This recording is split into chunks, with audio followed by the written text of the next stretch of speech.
polemik donasi Agus Salim yang tidak berujung, Farhad Abbas sebagai kuasa hukum Agus juga dinilai tidak ada habisnya berseteru dengan banyak pihak. Selain dengan netizen, Novi hingga Denny Sumargo, baru-baru ini Farhad pun kembali berseteru dengan mantan kuasa hukum Agus yaitu Jainuddin. Hal itu pun berawal dari mundurnya Jainuddin sebagai kuasa hukum Agus yang kemudian angkat bicara soal kondisi mata mantan kliennya itu yang dirasa sudah bisa melihat sejak pertama kali mereka bertemu. Mendengar pernyataan yang disampaikan oleh Jainuddin, lantas seperti apa Farhad Abbas yang mendadak emosi hingga memberikan peringatan kepada Jainuddin untuk berhenti menyebarkan fitnah terkait mata Agus? Benarkah atas hal ini Farhad Abbas pun mengecam keras Jainuddin akan dipidanakan jika Jainuddin tidak segera meminta maaf kepada Agus? Dan seperti apa respon Jainuddin ketika dirinya dikecam keras oleh Farhad? Di sisi lain, Krishna Murthy sebagai tim kuasa hukum Agus terlihat memberikan informasi terkait pengobatan Agus yang rupanya pengobatan Agus tidak ditanggung oleh BPJS. Seperti apa Krishna Murthy yang meminta Novi agar bisa duduk bersama demi membicarakan dana donasi yang masih ada di yayasan miliknya demi pengobatan Agus.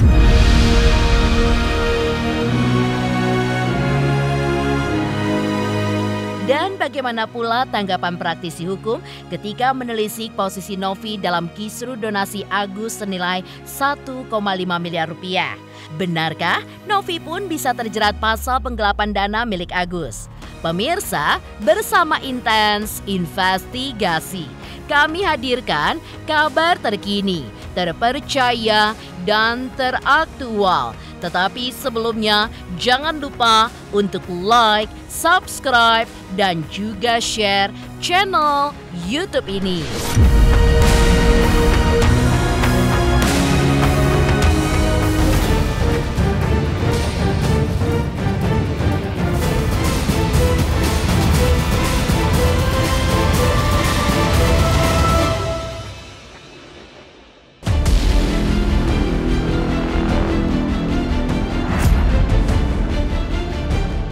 Diketahui sebelumnya, pasca mengundurkan diri dari tim kuasa hukum Agus Salim, Jainuddin memang sempat memberikan pandangan terkait kondisi mata Agus, di mana menurutnya Agus memang sudah bisa melihat sejak awal ketika ia pertama kali bertemu dengan Agus. Tentu saja pernyataan Jainuddin itu pun tidak hanya memantik respon panas dari netizen yang turut berkomentar. Dan hal ini pun sampai juga ke telinga Farhad Abbas selaku kuasa hukum Agus. Ya, di media sosialnya, Farhad Abbas pun terlihat emosi dan merasa geram dengan pernyataan yang disampaikan oleh Jainuddin, salah satu mantan partner pengacara Agus itu. Dalam unggahannya, Farhad pun terlihat memperingatkan Jainuddin untuk berhenti menyebarkan fitnah soal Agus yang bisa melihat lagi setelah dikasih dolar, hingga meminta Jainuddin untuk segera mencabut ucapannya itu kepada Agus. Sekali lagi saya ingatkan Jainuddin, mantan lawyer Agus Salim, untuk stop fitnah Agus. Stop ngejek Agus. Cabut omongan kamu yang bilang Agus tidak buta. Agus cukup dikasih dolar, langsung matanya sembuh. Gak usah diobati lagi. Tulis Farhad Abbas.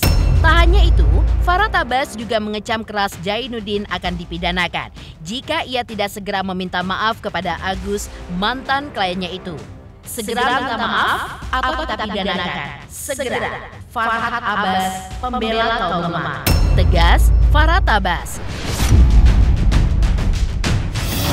Ya, terkait status ataupun ungkapan Bang Farhad itu ya itu sudah clear ya. Intinya kemarin itu sudah ada komunikasi ya, saya dengan Bang Farhad, dengan Mas Agus dan keluarga ya, karena permintaan maaf itu terkait adanya postingan saya, adanya statement saya yang dianggap tidak sesuai atau mengganggu dan membuat keluarga Mas Agus itu keberatan, dan itu sudah saya klarifikasi dengan permintaan maaf, karena bagaimanapun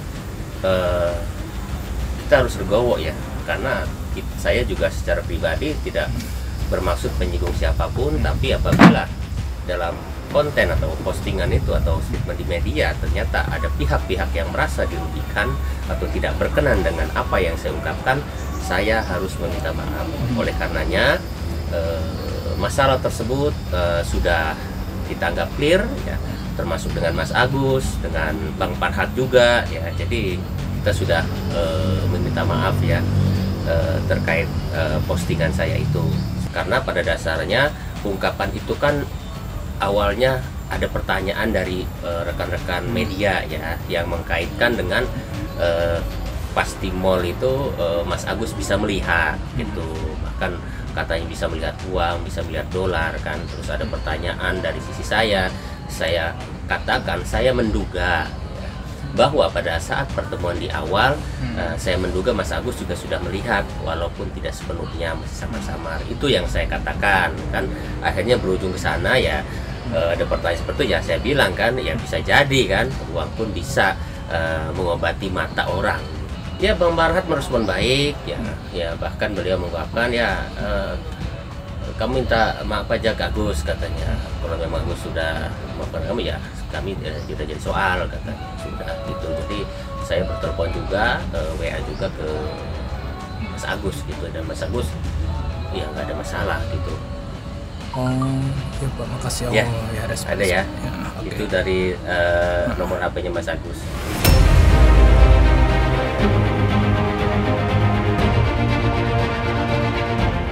Tentu saja, melihat pernyataannya soal kondisi mata Agus yang menuai reaksi keras dari Farhat Abbas hingga dirinya pun akan dipidanakan, Jainuddin pun langsung merespon kecaman Farhat Abbas tersebut. Terlihat santai saat merespon hal itu, Jainuddin pun menjelaskan bahwa semua pihak memiliki hak untuk membuat laporan atau melaporkan kepada pihak kepolisian lantaran sudah diatur dalam undang-undang. Sehingga Jainuddin pun mempersilakan saja apa yang diinginkan oleh Farhat Abbas, karena tidak mungkin ia menghalangi Farhat untuk melaporkannya. Namun, satu yang harus dipastikan menurut Jainuddin, seharusnya Farhat Abbas sudah memiliki dasar-dasar ketika akan melaporkannya. Kalau masalah dia mau menuntut mau apa, itu kan hak siapapun. Jadi terkait menuntut, melaporkan, itu hak semua orang ya, sudah diatur dalam undang-undang ya. Saya juga berhak gitu loh kalau mau melaporkan, itu tidak jadi soal ya, karena itu merupakan hak seseorang buat melaporkan siapapun apabila memang dirinya merasa dirugikan. Tapi ini kan kasusnya sudah clear, tidak jadi masalah. Dia mau melaporkan ke kode etik, yaitu hak beliau ya, yang pastikan sudah memiliki dasar-dasar terkait laporan itu ya. Kita persilahkan aja lah seperti itu kan gitu, karena bagaimanapun kan tidak mungkin kalian jangan lapor ke saya, enggak lah seperti itu ya, monggo aja.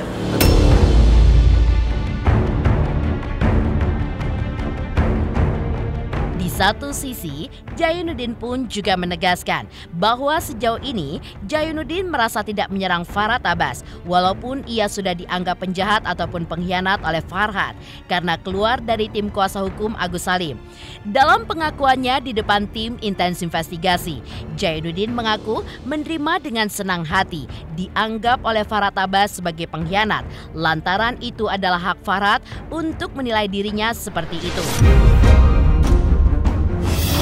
Ya itu hak beliau gitu ya, yang sejauh ini saya tidak menyerang beliau, tidak menghujat beliau gitu loh, meskipun saya sendiri ya sudah dicap penjahat ya, pengkhianat ya, itu ada ya, bahkan ada status IG juga katanya bajingan lah apa ya, dan hal segalanya ya, itu kita terima saja dengan senang hati ya, kita salurkan ke yang atas, nanti ya seperti apa ya jadinya ya silahkan aja lah ya, itu hak beliau buat berbicara. Selain Selain itu, Jainuddin pun juga menanggapi kondisi Agus yang dikabarkan terpukul karena statement dirinya yang sempat menyebutkan Agus keras kepala. Lantas, menurut Jainuddin bahwa tak ada kaitannya antara kondisi Agus dengan kepergiannya dari tim kuasa hukum Agus. Lantaran bagi Jainuddin sendiri, hingga hari ini ia pun masih memandang sosok Agus adalah sosok yang baik terlepas bagaimana perilaku Agus dari kasus donasi yang tengah bergulir saat ini. Sebenarnya keras kepala dan susah diatur kan itu judul yang dinarasikan oleh teman-teman media ya. Saya sendiri sepertinya belum pernah berstatement itu. Ya memang di minggu sebelumnya saya mau mengutarakan memang keluarga termasuk bawah itu melarang saya gitu. Namun setelah proses sharing perjalanan minggu berikutnya saya dikeluarkan dari grup, ya saya menyatakan bahwa artinya saya tidak digunakan lagi dan saya mundur dari tim gitu loh, karena bagaimanapun saya ini bukan timnya Bang Farhat, melainkan partner lah seperti itu gitu, belum secara resmi menjadi timnya beliau. Saya sering katakan, semalam pun baru podcast saya gitu, Agus orang yang baik, terlepas dari perilaku seperti apa, Novi juga orang yang baik, bertemu dengan baik-baik dan dibantu dengan secara baik ya. Bila ada masalah seperti ini, ya kita bantu penyelesaiannya yang terbaik gitu, yang terbaik buat Mas Agus, yang terbaik buat Teknovi gitu loh. Bahkan saya menggaranti, saya bilang saya siap gitu, saya bisa memediasi itu gitu, karena saya juga memiliki beberapa opsi dan linknya yang bisa kita lakukan gitu selain laporan yang sudah berjalan.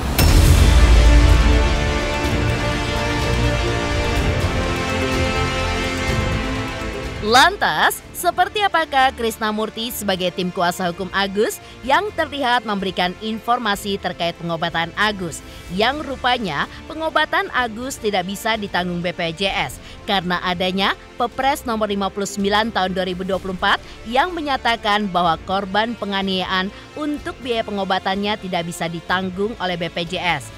Seperti apa pula Krisnamurti yang meminta Novi agar bisa duduk bersama demi membicarakan dana donasi yang masih ada di yayasan miliknya demi pengobatan Agus. Hai, aku Feby Marcelia mau ngingetin jangan lupa saksikan Intens setiap hari Senin sampai Jumat 5 kali sehari dan hari Sabtu 3 kali sehari, dan jangan lupa juga di like, komen, dan subscribe. Bye-bye.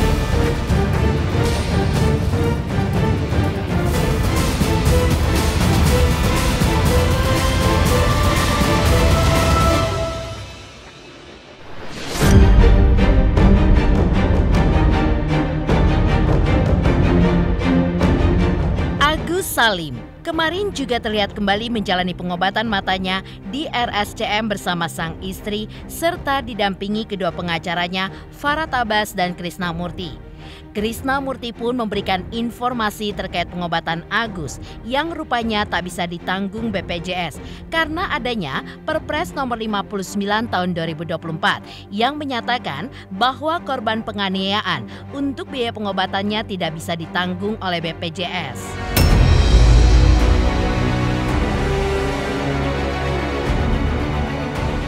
Hari ini Pak Kris di Rumah Sakit Cipto. Bukan mewakili Yayasan dan Novi, bukan Pak kan? Pribadi ya? Pribadi. Karena ada masalah BPJS atau apa gitu. Kami mau tanyakan dulu seperti apa proses BPJS. Kita berjuang untuk kesehatan Agus di saat orang-orang mengendapkan dan menyimpan dana Agus. Wah, ini peraturan presiden ini tidak memungkinkan korban kecelakaan dan apa lagi, Bu? Di sini berbunyinya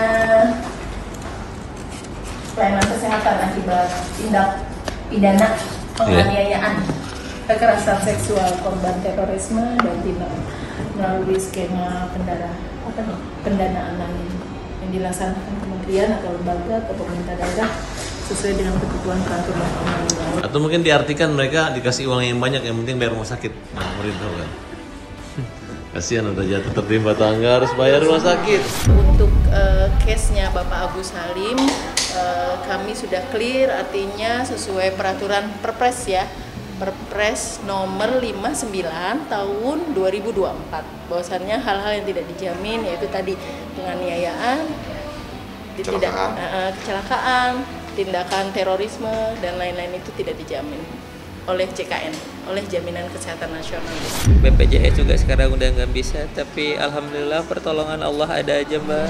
Ya, jadi tadi kita sudah ke kantor Humas dengan BPJS daripada Cipto. Dia menerangkan ada Perpres tahun 59 tahun 2004. Jadi di pasal 14.R bahwa dikatakan korban kecelakaan atau korban penganiayaan kan yang mengalami kriminalisasi atau bagaimana seperti Agus ini tidak dijamin oleh negara.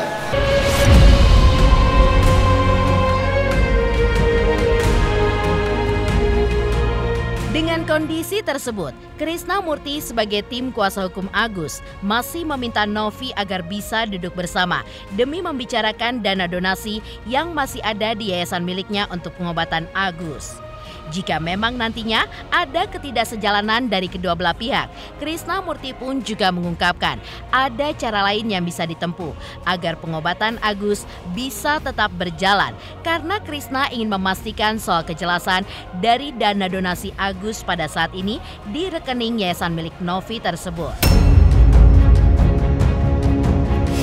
Artinya kan bahwa Agus berharap sekali uang donasi yang diberikan kemarin yang telah ditransfer ke Novi, kan transfer ke Novi ini untuk pengobatan Agus. Nah justru saya dari 5 hari yang lalu kan jelas minta kepada Novi untuk penjelasan yang seperti dikatakan Novi, adanya uang masih ada di Novi dan fokusnya ke pengobatan Agus. Saya minta jelas saja lah, kita ketemu duduk yang jelas seperti apa. Kalau memang udah nggak sejalan, udah memang nggak sekapal, udah nggak seperti searah terkait uang itu, ya kami akan upayakan dengan cara lain bagaimana pengobatan Agus ini bisa berjalan. Yang pasti kami ingin tahu dulu kejelasan uangnya Agus ini seperti apa. Makanya justru saya minta kejelasan Novi karena uangnya yang didonasi masuk ke Agus ini kan udah ditransfer balik berapa kemarin? 1,3 ya? Iya. Ya 1,3 M. Saya minta jelas-jelas aja lah. Jangan kayak berbalas pantun sana pantun sini pantun apa. Duduk bareng kapan jelasnya, ya kan uang ini. Perjelasannya kalau misalkan uang ini saya nggak mau buat pengobatan Agus, ya udah kita bilang jelas. Saya akan upayakan uang pengobatannya Agus. Ya ini harus cepat benar. Itu harus cepat juga ditangani. Makanya sekali lagi, ya kan ini udah hari kelima ya saya minta kepada Novi ataupun tim kuasa hukum yang lainnya untuk dapat bertemu dengan Agus, ya kan udahlah saling turunkan egonya, sana turun setengah, sini turun setengah, pasti akan ada titik baik lah, titik ketemunya dengan kondisi yang baik. Lantas seperti apa pula praktisi hukum menelisik posisi Novi dalam kisru donasi Agus senilai 1,5 miliar rupiah. Benarkah Novi bisa terjerat pasal penggelapan dana milik Agus? Selamat untuk Intens Investigasi karena sudah mencapai 3 juta subscribers di YouTube. Sukses selalu and all the best. Oke.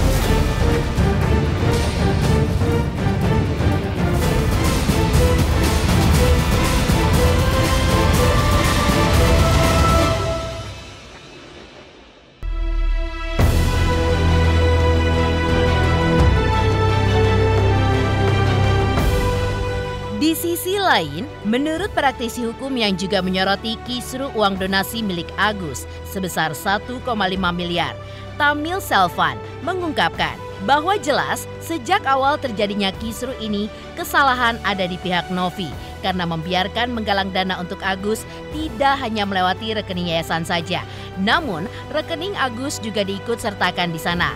Lantas, untuk keberatan uang donasi yang digunakan, semestinya itu adalah hak dari para penyumbang dan bukanlah hak dari Novi.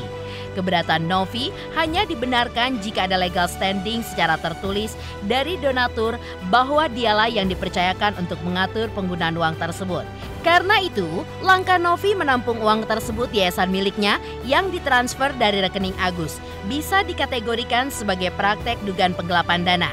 Karena dana tersebut berasal dari rekening Agus, maka yayasan milik Novi patut diduga menggelapkan dana. Ya, jadi gini, kalau saya lihat ya, yang berseliweran di ruang publik ini banyak pihak-pihak yang kemudian melihat ini dari sisi sosial. Lalu kemudian menyatakan, mengambil kesimpulan bahwa Novi benar atau Novi salah, Agus benar, Agus salah. Nah, kita harus pisahkan ini dari sudut pandang hukum. Nah, kalau dari sudut pandang hukum, saya katakan di awal itu begini. Ketika Novi ya menggalang donasi tidak menggunakan rekening yayasan, nah itu kesalahan. Terlepas dari apapun alasannya ya, walaupun alasannya kita katakan bahwa diminta oleh pihak Agus dan lain sebagainya ya. Nah, implikasi hukumnya apa?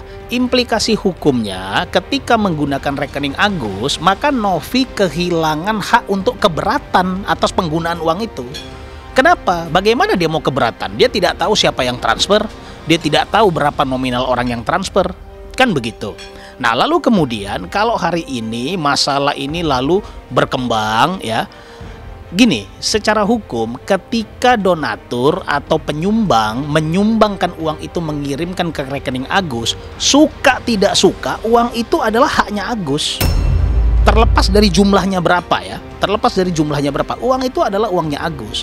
Nah, kalau hari ini kemudian Novi keberatan ya, dianggap Agus tidak menggunakan uang itu semestinya. Nah, maka poin keberatannya Novi ini harus berlandaskan hukum. Keberatannya si Novi ini apakah sudah mendapatkan mandat secara tertulis dari para penyumbang? Karena yang berhak untuk keberatan uang itu digunakan tidak semestinya itu adalah penyumbang, bukan Novi. Nah, ini yang saya kira mesti digarisbawahi dan masyarakat harus tahu dengan jelas. Implikasi hukum kedua, ketika Agus mengirimkan uang itu ke rekening yayasan ya. Nah, ini sudah poin hukum yang berbeda.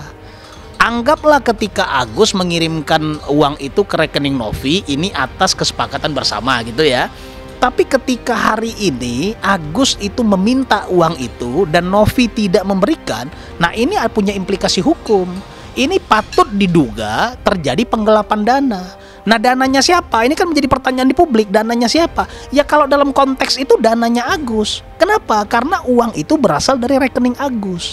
Persoalan bahwa uang itu berasal dari para penyumbang-penyumbang lain itu hal yang berbeda. Saya sebenarnya kasihan dengan Novi ini. Kenapa? Kita anggap ya, saya dari kacamata positif menyatakan Novi ini niatnya baik.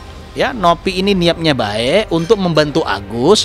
Namun ya, sebelum mungkin sebelum didampingi kuasa hukum hari ini ya. Nah, sebelum itu Novi ini tidak tahu akan langkah-langkah yang dia lakukan, sehingga langkah-langkah itu menggugurkan subjek dia secara legal standingnya dia itu.